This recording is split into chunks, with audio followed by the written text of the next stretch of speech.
नमस्कार दोस्तों, स्वागत है आपका अपने चैनल प्रभात तिवारी स्टडी आईक्यू पे।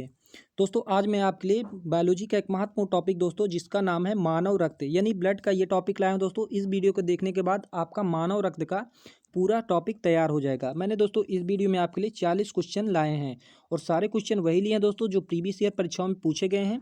सारे क्वेश्चन सिलेक्टेड हैं। तो चलिए हम वीडियो को शुरू करते हैं। वीडियो को शुरू करने से पहले मेरी एक रिक्वेस्ट है कि जो लोग हमारे चैनल पर नए हैं प्लीज़ चैनल को सब्सक्राइब कर दीजिएगा और बेल आइकन को जरूर दबा दीजिए जिससे आने वाली हर वीडियो का नोटिफिकेशन आप तक समय समय तक पहुंचता रहे। तो चलिए हम क्वेश्चन को शुरू करते हैं। पहला क्वेश्चन है, मानव रक्त किस प्रकार का ऊतक है? तो दोस्तों इसका सही आंसर हो जाएगा, मानव रक्त एक प्रकार का तरल संयोजी ऊतक है और जिसको इंग्लिश में कहते हैं दोस्तों फ्लूइड कनेक्टिव टिश्यू, यानी ऑप्शन नंबर सी बिल्कुल सही हो जाएगा, उपर्युक्त दोनों। अगला क्वेश्चन दोस्तों, मानव शरीर में रक्त की मात्रा कुल वजन का कितना प्रतिशत होता है? तो मानव शरीर में दोस्तों रक्त की मात्रा कुल वजन का 7% होता है।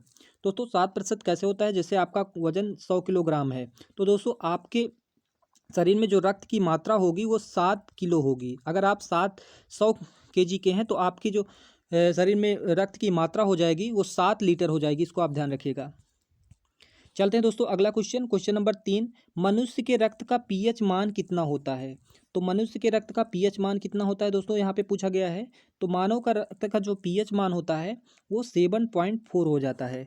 यहाँ पे आया है दोस्तों पीएच। पीएच क्या होता है दोस्तों? पीएच एक प्रकार का पैमाना होता है जिसके बेस पे हम ये पता करते हैं कि कौन सा घोल अम्लीय है, कौन सा घोल क्षारीय है और कौन सा उदासीनी है। तो पीएच का कहीं कहीं फुल फॉर्म पूछ लेता है दोस्तों, तो पीएच का फुल फॉर्म हो जाता है power of hydrogen. Power of hydrogen दोस्तों इसका फुल फॉर्म हो जाता है। इसको आप ध्यान रखिएगा, पीएच का फुल फॉर्म। अब दोस्तों हम बताते हैं आपको पीएच का जो मान होता है ये कैसे डिसाइड किया जाता है कि कौन सा मान अम्लीय है, कौन सा घोल क्षारीय है और कौन सा उदासीनी है।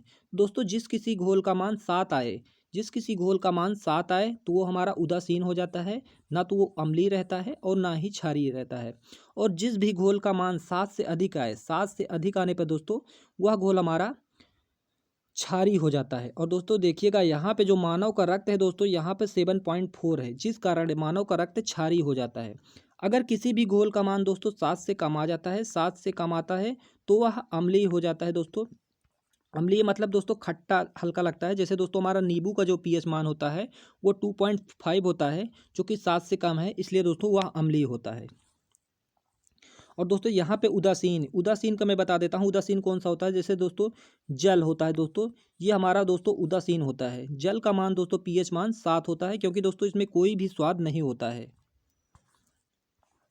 क्वेश्चन नंबर 4, मनुष्य के रक्त का पीएच मान 7.4 होने के कारण रक्त क्या कहलाता है? तो दोस्तों मैंने आपको ऊपर बताया है कि 7.4 यानी 7 से अधिक है तो यह क्षारीय कहलाएगा।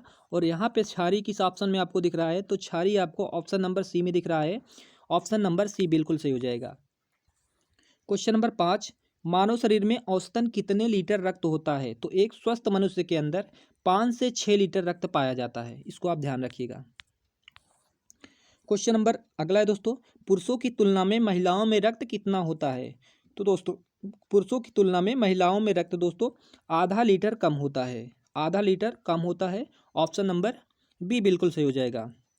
दोस्तों मुझे कमेंट करके प्लीज़ बताइएगा, मैं आपसे एक क्वेश्चन पूछता हूँ। क्वेश्चन हमारा है, रक्त परिसंचरण तंत्र की खोज किसने की थी? रक्त परिसंचरण तंत्र की खोज किसने की थी और रक्त की खोज किसने की थी? इन दो क्वेश्चन को आप कमेंट करके बताइएगा कि रक्त परिसंचरण तंत्र की खोज किसने की थी और मानव रक्त की खोज किसने की थी। तो कमेंट करके हमें इसका आंसर बताइएगा। क्वेश्चन नंबर 7, रक्त के अध्ययन को क्या कहा जाता है? तो रक्त के अध्ययन को हिमेटोलॉजी, हिमेटोलॉजी कहते हैं दोस्तों रक्त के अध्ययन को। क्वेश्चन नंबर 8 है, देखिए दोस्तों, रक्त के निर्माण की प्रक्रिया को क्या कहा जाता है? तो रक्त के निर्माण की प्रक्रिया को हीमोपोइसिस, हीमोपोइसिस कहते हैं रक्त के निर्माण की प्रक्रिया को। क्वेश्चन नंबर 9 देखिएगा दोस्तों, काफ़ी कंफ्यूजन रहता है काफ़ी सारे स्टूडेंट का, तो इसको ध्यान से समझिएगा। क्वेश्चन नंबर 9 है, देखिए दोस्तों, रक्त के कितने भाग होते हैं? तो यहाँ पे दोस्तों भाग पूछा गया है, ना कि रक्त के प्रकार पूछा गया है। तो रक्त के 2 भाग होते हैं। वो कौन कौन से 2 भाग होते हैं दोस्तों? जो हमारा रक्त होता है मेनली 2 चीज़ों से मिलकर बना होता है। हमारा रक्त दोस्तों मेनली 2 चीज़ों से मिलकर बना होता है। वो कौन कौन सी 2 चीज़ें हैं इसको आप जान लीजिएगा।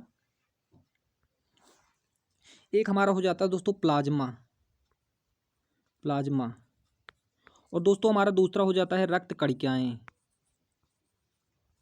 रक्त कणिकाएँ, इन दो चीज़ों से दोस्तों हमारा रक्त बनता है। और मानव के शरीर में 55 से 60% हमारा रक्त में प्लाज्मा पाया जाता है और 40% दोस्तों 40 से 45% हमारी रक्त कणिकाएँ पाई जाती हैं।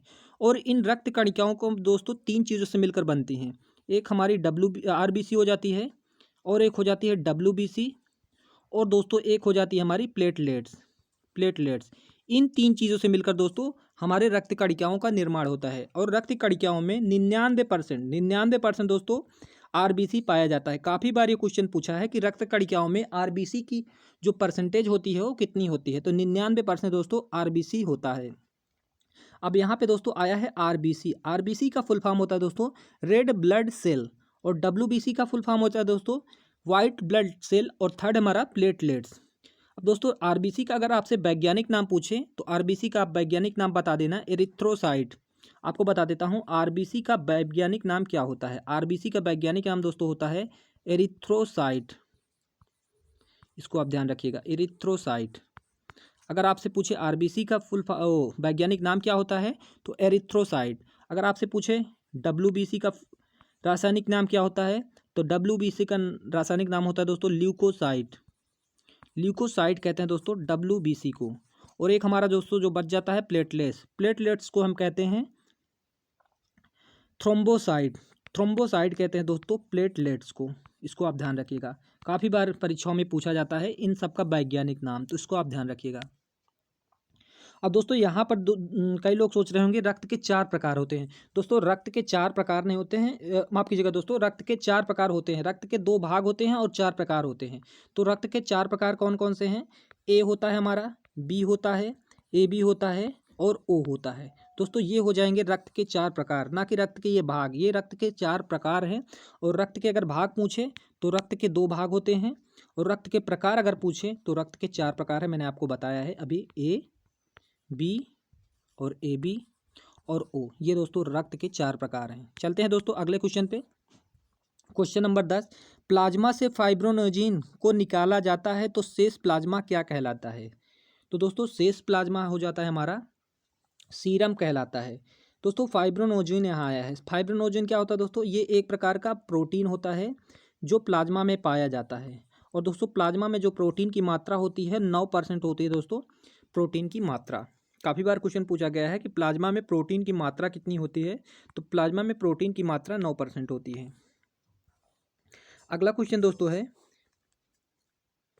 आरबीसी को जब निकाला जाता है तो शेष भाग क्या कहलाता है? ये क्वेश्चन रिपीट हो गया दोस्तों, मैंने ऊपर इसको बताया है। क्वेश्चन नंबर अगला देखिएगा, आरबीसी का मुख्य कार्य क्या होता है?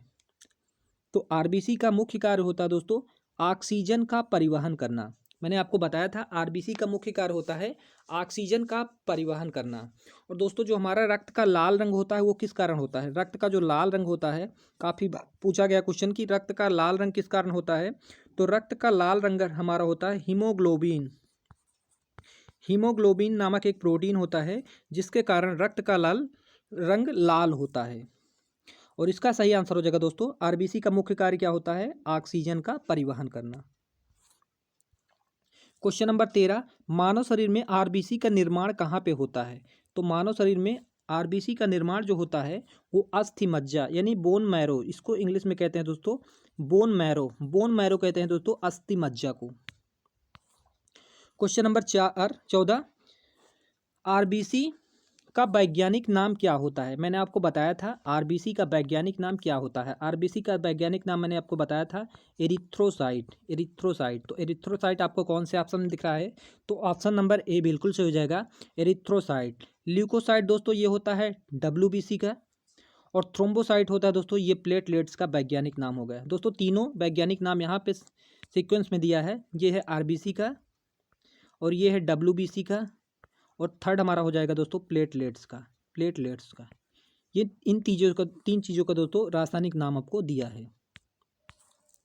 क्वेश्चन नंबर 15, आरबीसी की खोज किस वैज्ञानिक ने की थी? तो इसका सही आंसर हो जाएगा एंटनी ल्यूवेनहॉक ने आरबीसी की खोज की थी। दोस्तों यहाँ पे कंफ्यूज मत होइएगा कि आरबीसी क्या होता है और ब्लड क्या होता है। तो दोस्तों अगर आपसे पूछे ब्लड की खोज किसने की थी, तो ब्लड की खोज हो जाएगी कार्ल लैंडस्टीनर। कार्ल लैंडस्टीनर ने ब्लड की खोज की थी। और दोस्तों आरबीसी की खोज किसने की थी, तो आरबीसी की खोज एंटनी ल्यूवेनहॉक ने की थी। अगर दोस्तों आपसे पूछे रक्त परिसंचरण तंत्र, रक्त परिसंचरण तंत्र की खोज किसने की थी, तो इसका सही आंसर हो जाएगा दोस्तों विलियम हार्वे। विलियम हार्वे ने दोस्तों रक्त परिसंचरण तंत्र की खोज की थी। और रक्त की खोज मैंने आपको बताया है कार्ल लैंडस्टीनर ने की थी। इसको आप ध्यान रखिएगा, कंफ्यूज मत होइएगा, काफ़ी बार ये क्वेश्चन पूछा गया है। क्वेश्चन नंबर अगला, प्लाज्मा का रंग कैसा होता है? तो दोस्तों प्लाज्मा का रंग दोस्तों हल्का पीला होता है, प्लाज्मा का रंग।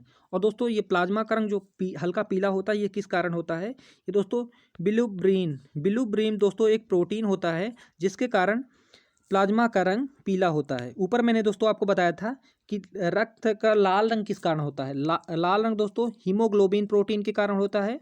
और पीला रंग दोस्तों बिलुब्रीन प्रोटीन के कारण होता है। इसको आप ध्यान रखिएगा। अगला क्वेश्चन, प्लाज्मा का रंग पीला किस कारण होता है? मैंने आपको ऊपर बताया है कि प्लाज्मा का रंग पीला किस कारण होता है। तो बिलिरुबिन प्रोटीन के कारण दोस्तों प्लाज्मा का रंग पीला होता है। क्वेश्चन नंबर अगला, भ्रूण अवस्था में आरबीसी का निर्माण कहाँ पे होता है? भ्रूण अवस्था में आरबीसी का निर्माण कहाँ होता है? तो दोस्तों भ्रूण अवस्था में आरबीसी का निर्माण यकृत में होता है। और दोस्तों जब हम भ्रूण अवस्था से निकलते हैं तब अगर आरबीसी का निर्माण पूछे तब हमारा हो जाता है बोन मैरो यानी अस्थि मज्जा में। अस्थि मज्जा में तब होता है दोस्तों जब भ्रूण अवस्था से हम बड़े हो जाते हैं, तब आरबीसी का निर्माण अस्थि मज्जा में। लेकिन जो हमारी भ्रूण अवस्था होती है यानी जब हम माता जी के गर्भ में रहते हैं, तब इसकी दोस्तों निर्माण यकृत में होता है। इसको आप ध्यान रखिएगा। आरबीसी का जीवन काल कितना होता है? तो दोस्तों यहाँ पे पूछा है आरबीसी का जीवन काल कितना होता है। आरबीसी मैंने आपको बताया था रेड ब्लड सेल, इसका फुल फॉर्म हो जाता है रेड ब्लड सेल। तो इसका जीवन काल दोस्तों हो जाता है 120 दिन। क्वेश्चन नंबर 21, आरबीसी का कब्रगाह किसे कहते हैं? तो दोस्तों आरबीसी का कब्रगाह हम प्लीहा स्प्लीन, ये दोनों दोस्तों एक ही हैं, कंफ्यूज मत होइए, अलग अलग नाम दे दिया है इसका, लेकिन दोनों एक ही हैं। तो इसका सही आंसर हो जाएगा ऑप्शन नंबर सी, बिल्कुल सही हो जाएगा, उपर्युक्त दोनों।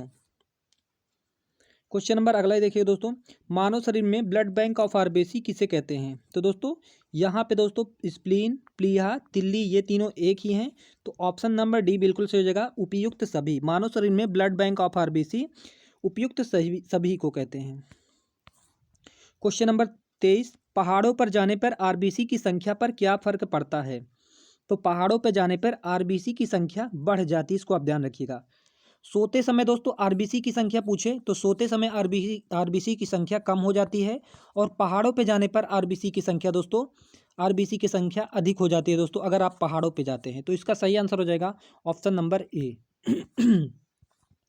क्वेश्चन नंबर 24, सोते समय आरबीसी की संख्या पर क्या फर्क पड़ता है?